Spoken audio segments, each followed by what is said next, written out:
अब आए नाजरीन एक और चीज की तरफ। देखिए, नून लीग जो कहती है ना वो कभी करती नहीं। इन्होंने कौम को ट्रक की बत्ती के पीछे लगाया कि हम इनकलाबी बन गए। एक दफा नहीं 4-5 दफा लगाया, 400-500 दफा ये लेट गए। वो जैसे ही कौम इनकलाब के पीछे लगती है ये पॉलिश पकड़ के जूते के पीछे लग जाते हैं। तो इन्होंने हमेशा पॉलिश पकड़ के, जूता पकड़ के ये इक्तदार के अंदर आ गए किसी तरह भी तस्मों के साथ लटक लटक के। अब पहले नून लीग कहती थी, जो भी कहती है कायम नहीं रहते। ये पहले कहती थी बार बार इमरान खान को अपने बेटों को लेकर आओ, अपने बेटों को लेकर आओ, उनको तहरीक के अंदर शामिल करो। अगर आप पाकिस्तान के अंदर कोई तहरीक चलाना चाहते हो तो जरा ये मरियम नवाज का स्टेटमेंट सुने, आपको समझ आएगी कि ये लोग कैसे गिरगिट की तरह रंग बदलते हैं। ये सुने आप। तो अपने बच्चों को आपने लंदन में बिठाया हुआ है और कौम के बच्चों को आप कहते हैं कि ये जो लू के थपेड़े खाओ आकर। भाई अपने बच्चों को कहो ना कि आके लीड करें। कौम के बच्चों को जिनको आप सड़कों पे लाकर मार पड़वाना चाहते हो, मारना चाहते हो, उनकी फ्रंट लाइन पे अपने दोनों बेटों को खड़ा करो ताकि लोगों को पता चले कि आप किसी आजादी के लिए, इनकलाब के लिए मार्च कर रहे हो। ये मरियम नवाज के अल्फाज से और पूरी पीएमएलएन यही कहती थी। उसके बाद जो है हालात इतने बुरे हो गए कि इमरान खान साहब की पार्टी बार बार निकली, बात नहीं बनी। उनकी बीवी निकलती थी, उसको भी अंदर कर दिया। उनकी बहनें निकलती, उनको भी बार बार गिरफ्तार करते हैं। तो उनके बेटे भी तंग आ गए, उन्हें नजर आ गया पाकिस्तान में इंसाफ ही नहीं हो रहा। अब वो इंसानी हकूक की तंजीमों के पास जा रहे हैं। तो बरतानिया में भी मिल रहे हैं लोगों से, उन्होंने एक इंटरव्यू भी दिया है और राब्ते वाब्ते काफी अरसे से कर रहे हैं। बाद वकला के जो वकील आते हैं इमरान खान साहब के लिए आवाज उठाने के लिए, उसके पीछे भी इमरान खान साहब के बेटे होते हैं। बहुत सारे मामलों में उनके बेटे जो है अपने बाप की मदद करना चाहते हैं और वो कोई सियासत में नहीं है, वो सिर्फ अपने बाप की मदद करना चाहते हैं। कोई भी गैरतमंद बेटा होगा या कोई भी बेटा जिसको अपने बाप से प्यार होगा, उसका बाप मुश्किल में आएगा तो वो अपने बाप को बचाने की, निकालने की, छुड़ाने की कोशिश करेगा। और जब उसे पता होगा कि उसका बाप बेगुनाह है तो वो ज्यादा कोशिश करेगा। यही इमरान खान के बेटे कर रहे हैं, नॉर्मल चीज है, इसमें सियासत व्यासत कोई नहीं है। अब नून लीग हमेशा भाग जाती है ना। इन्होंने पहले कहा इमरान खान हुकूमत अपनी तोड़ दे, सूबाई हुकूमतें अपनी गिरा दे, असम्बलियां तोड़ दे, हम 3 महीने में इलेक्शन करवा देंगे। लेकिन फिर क्या हुआ? इमरान खान साहब ने जब असम्बलियां तोड़ दी तो पूरा साल इन्होंने इलेक्शन ही नहीं करवाया। ये बैठ गए मल मार के वहां पे खैबर पख्तूनख्वा में और पंजाब में कुर्सियों के ऊपर। यहां मोहसिन नकवी को बैठा दिया, उधर अपना बंदा बैठा दिया और लंबा चला दिया दोनों सूबाई हुकूमतों को। तो 1 साल इन्होंने, 1 साल से ज्यादा टाइम इन्होंने गुजार दिया। तो ये अपनी हर बात से मुकर जाते हैं। अब ये कहते थे इनकलाब अपने घर से शुरू होता है और अब कह रहे हैं जनाब कि इमरान खान के बेटे क्यों आ रहे हैं, उन्हें हम गिरफ्तार कर लेंगे। वैसे मुझे एक चीज की तस्हीह एक दोस्त ने की है और मैंने इसको रिसर्च भी किया, बल्कि अब वो बड़ा मजा आता है रिसर्च करने में। एक और बड़ी आसानी हो गई है कि आप ग्रॉक से पूछे और वो फैक्ट्स आपको कम से कम बता देता है। तो जिनके पास नाइकॉप होता है ना, गैर मुल्की यानी जो पाकिस्तान से बाहर पाकिस्तानी रहते हैं, अगर उनके पास पाकिस्तानी पासपोर्ट नहीं है तो ब्रिटिश या अमेरिकन पासपोर्ट पे वो पाकिस्तान आना चाहते हैं तो उन्हें वीजा चाहिए होगा। लेकिन अगर उनके पास नाइकॉप है तो फिर उन्हें वीजा नहीं चाहिए। और मुबैना तौर पे इमरान खान साहब के बेटों के पास नाइकॉप है। अब देखते ही हैं कि ये हुकूमत इमरान खान के बेटों को पाकिस्तान आने देती है, नहीं आने देती, क्या करती है। अगर नाइकॉप आपका एक्सपायर नहीं है तो फिर आप ट्रेवल कर सकते हैं पाकिस्तान में विदाउट वीजा भी, क्योंकि फिर आप उस मुल्क के शहरी होते हैं कानूनी तौर पे। तो नाजरीन, कल ये इमरान खान के बेटों को बुलाते थे, आज ये इमरान खान के बेटों से घबराते हैं। मुझे तो समझ नहीं आती है चाह क्या रहे हैं। और इमरान खान के बेटों ने कौन सी सियासत करनी, सारी दुनिया ही जानती है। वो बेचारे अपने बाप को सपोर्ट करना चाहते हैं कि हमारे वालिद के साथ ज्यादती हो रही है। कोई भी बेटा होगा वो खड़ा हो जाएगा आकर। अब उनको ताने दे रहे हैं कि जनाब ये मौरूसियत है। यार मौरूसियत वो होती है जब इमरान खान वज़ीर आज़म पाकिस्तान था तब उसके बेटे पाकिस्तान में आते और आकर लोशे लेते। जैसे नवाज शरीफ और शहबाज शरीफ जैसे इक़्तिदार में आते हैं, इनका सारा टब्बर पाकिस्तान पहुंच जाता है, वरना उससे पहले ये पाकिस्तान में रहते ही नहीं है, पाकिस्तान से बाहर रहते हैं।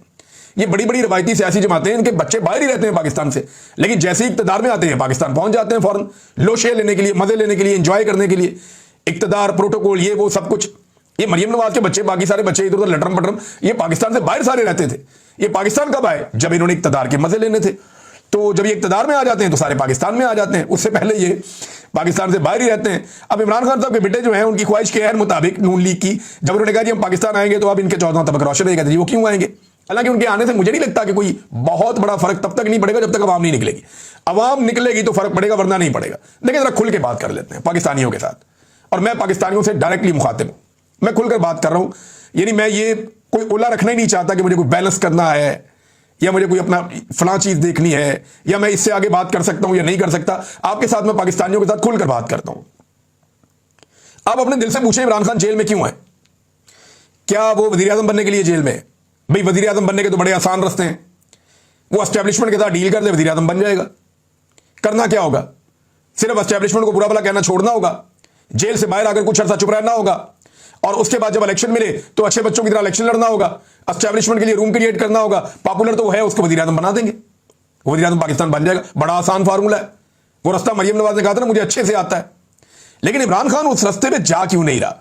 अगर वो आज भी वज़ीर आज़म बनना चाहता है तो एस्टेब्लिशमेंट की राहदारी से बड़ा जबरदस्त रास्ता होकर गुजरता है। लेकिन उसके लिए उसको एस्टेब्लिशमेंट को क्लीन चिट देनी पड़ेगी, जो वो नहीं दे रहा। उसे फौजी एस्टेब्लिशमेंट की चाकरी करनी पड़ेगी, जो वो नहीं कर रहा। उसे कौम की आजादी वाली सोच भूलनी पड़ेगी और अगले इलेक्शन में वो वापस आ जाएगा। लेकिन वो ये नहीं कर रहा, वो ये रास्ता नहीं चुन रहा। आप जरा सोचिए कि इमरान खान ये लड़ाई अपने लिए लड़ रहा है या पाकिस्तानियों के लिए लड़ रहा है। सोचिए जरा, सोचिए इमरान खान ये सख्तियां अपने खानदान के लिए बर्दाश्त कर रहा है या अपनी कौम के लिए बर्दाश्त कर रहा है। सोचिए इसके बारे में। सोचिए क्या इमरान खान अपने खानदान को सियासत में उतारना चाहता है? क्या उसकी आने वाली नस्ल पाकिस्तान में सियासत करेगी? देखिए, अपने खानदान को तो उसने खुद अपने फैसलों से मुसीबत में डाला हुआ है। इस वक्त खानदान के लोग जो है बार बार गिरफ्तार हो जाते हैं, आधा खानदान भागा हुआ है। जो लोग मौजूद हैं खवातीन, वो भी गिरफ्तार हो जाती हैं। बीवी उसकी जेल के अंदर है, बेटे उसके अपने आप को मुश्किल में डाल के आएंगे, अगर आएंगे तो उनको पहले ही धमकियां लगाई जा रही हैं पाकिस्तानी हुकूमत की जाने से कि आपको पकड़ लेंगे हम, या आपको बाजियाब करवाना पड़ेगा, आप गायब हो जाएंगे। और उसका भांजा भी जेल के अंदर है। यानी पूरा खानदान या तो तितर बितर है, भागा हुआ है, या बेचारे मुश्किलात काट रहे हैं, सब छुपते फिर रहे हैं, या वो जेलों के अंदर है। तो इमरान खान ने अपने खानदान को तो खुद ही मुसीबत के अंदर डाला हुआ है, तकलीफ में डाला हुआ है। आप किसी भी पहलू से सोच लें, इमरान खान ने अपना सारा कुछ दांव पे लगाया हुआ है, हत्ता कि उसने अपनी जिंदगी को भी दांव पे लगाया हुआ है। क्या इससे इमरान खान को कुछ मिल सकता है? नहीं। इमरान खान ने अपनी कौम के लिए किया। इमरान खान एस्टेब्लिशमेंट से लड़ाई हारना नहीं चाहता, किसी कीमत पर नहीं हारना चाहता। इमरान खान ने अपने हालिया बयान में एक बात कही थी, जरा गौर करें इमरान खान ने क्या कहा। इमरान खान ने कहा कि मुझे अल्लाह रब्बुल इज्जत के बाद अपनी कौम पर भरोसा है कि वो मेरे लिए आएंगे, वो मेरे लिए निकलेंगे। ये इमरान खान को पाकिस्तानियों के ऊपर भरोसा है। इमरान खान को लगता है कि पाकिस्तानी इमरान खान के लिए जरूर आएंगे। हम सारे पता क्या करते हैं, हम एक दूसरे की शक्ल देखते रहते हैं।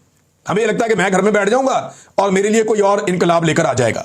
अगर इमरान खान भी यही सोच लेता ना कि पाकिस्तान को कोई और ठीक कर लेगा, और तो ये कौम इतनी बाशऊर ना होती। आज इमरान खान ने यह फैसला किया कि नहीं, मैं अपना रोल प्ले करके जाऊंगा। इमरान खान अपनी कौम से वफा निभा रहा है। साफ साफ बात यह है, क्या इमरान खान की कौम उससे वफा निभा रही है? ये सवाल लोगों को अपने आप से पूछना चाहिए। क्या आजादी की कीमत अदा करने के लिए इमरान खान तो तैयार है, वो तो कीमत अदा कर रहा है। वो कह रहा है कि मुझे आजादी चाहिए, रिहाई नहीं चाहिए, मैं कैद को तरजीह दूंगा गुलामी पर, यह इमरान खान कह रहा है। तो क्या आजादी की कीमत अदा करने के लिए बाकी पाकिस्तानी भी तैयार है? यानी मुझे अगर दौराने जबरी गुमशुदगी जब मुझे गायब किया हुआ था ISI ने, मुझे कोई आंख से भी इशारा कर देता था ना कि बाहर लोग खड़े हैं, या बाहर लोग हक के लिए आवाज उठा रहे हैं, बाहर लोग मजामत कर रहे हैं, यानी एक दो दफा मुझे इस तरह की छोटे मोटे हिंट मिले, तो मुझे अंदर उस कैद के अंदर इतना हौसला और इतनी ताकत मिलती थी। और वो हमारा अल्लाह रब्बुल इज्जत है ना, अल्लाह ही रब्बुल इज्जत है हमारा, जो हमें सब्र भी देता है और इस्तकामत भी देता है और हौसला भी देता है। तो अल्लाह बड़ा मेहरबान है। तो मैं आपको यह कहना चाहता हूं, साफ साफ बात, आपको कोई प्लेट में रख के आपकी आजादी, आपकी खुद मुख्तारी या आपकी इज्जत नहीं देगा। अपने मैंडेट की इज्जत करवानी है तो आपको खुद करवानी पड़ेगी। अपने फैसलों को इस मुल्क के ऊपर नाफिज करना है तो आपको खुद करना पड़ेगा। आपने अगर इदारे ठीक करने हैं, मुल्क को ठीक करना है, सही डगर पे पहुंचाना है, तो ये लोग नहीं पहुंचाएंगे, आपको खुद करना पड़ेगा। बगैर तकलीफ लिए आपको कुछ मिलने वाला नहीं है। हाँ, जितने कम लोग निकलेंगे उतनी ज्यादा तकलीफ होगी, जितने ज्यादा लोग निकलेंगे उतनी कम तकलीफ होगी। अगर सारा पाकिस्तान बाहर आ जाता है तो ये एस्टेब्लिशमेंट, ये हुकूमत, ये फॉर्म 47 की जाली हुकूमत, इनकी टकेगी औकात नहीं है, ये कुछ नहीं बेचते। सिर्फ पाकिस्तानी अगर ये फैसला कर लें कि उन्होंने अब हकीकी आजादी लेनी है, यानी पाकिस्तानी अगर ये फैसला कर लें कि आज के बाद उन्होंने पाकिस्तान के अंदर रूल ऑफ लॉ कायम करना है, आजादी इज़हार राय कायम करनी है, और पाकिस्तान के अंदर जो है वो इंसानी हकूक की पामालियां बंद करवानी है, मैंडेट का एहतराम करवाना है, पाकिस्तान में कानून सबके लिए बराबर होगा। अगर ये सारी चीजें आज पाकिस्तान के अवाम सोच लें तो पाकिस्तान के अवाम ये हासिल कर सकते हैं। डिफाइनिंग मूवमेंट होते हैं ना, आपको आज मौका मिल रहा है, ये मौका आपको रोज नहीं मिलेगा। कौमों की जिंदगियों में मौके मिलते ही नहीं होते। कई लोग पैदा होते हैं, मर जाते हैं, उन्हें लड़ने का मौका ही नहीं मिलता। और आप खुशकिस्मत है, आपको मौका मिल रहा है कि आप अपने हक के लिए खड़े हो सकते हैं। बेशुमार लोग इस दुनिया में आए जिन्हें पूरी जिंदगी अपने हक के लिए खड़े होने का मौका ही नहीं मिला, वो जैसे आए वैसे ही चले गए। लेकिन इस वक्त जो हम लोग मौजूद हैं, हमें अपने हक के लिए लड़ने का मौका मिल रहा है। इस मौका को आप जाया भी कर सकते हैं और लड़ के एक तारीख बना सकते हैं और अपने ऊपर फख्र कर सकते हैं। आपकी आने वाली नस्लें भी आप पे फख्र कर सकती हैं। बहरहाल मैं ये खुली खुली बातें करना चाह रहा था, मेरे दिल में थी, मैंने कर दी।